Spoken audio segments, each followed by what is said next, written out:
गरीब पिलाମାନଙ୍କର सिलाई शिखे तार सी सेंटर कर बहुत रही सोशल वर्क कमी शिक्षा क्षेत्र में हो कमी आज पिला स्किल हे भोकेशनल कोर्स करेंगे पाठ पढ़े विभिन्न जगह नियोजित हे एम्प्लॉयड हे निरवच्छिन्न रूप से काम सी भी पाठ पढ़ुं।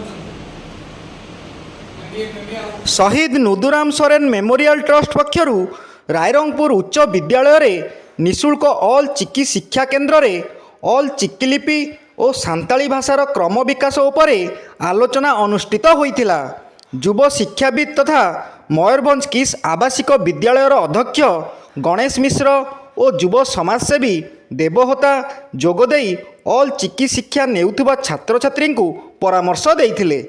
असहाय आदिवासी छात्र छात्री को किस भुवनेश्वर में निःशुल्क पाठ पढ़िया प्रतिष्ठाता डॉक्टर अच्युत सामंत समस्त प्रकार व्यवस्था करिसेंती बोली सूचना देइथिले। शहीद नुदुराम मेमोरियल ट्रस्टर मुख्य ट्रस्टी मनोरंजन हासदा सभा परिचालना करने सह धन्यवाद अर्पण करथिले। उक्त बैठक में समस्त छात्र छात्री मानक सहित ऑल चिकी भाषा प्रेमी और मान्यगण्य लोके बहु संख्यार जोग देइथिले। मयूरभंज जिला रायरंगपुर श्यामलेन्दु परिडांक रिपोर्ट ओडिशा न्यूज।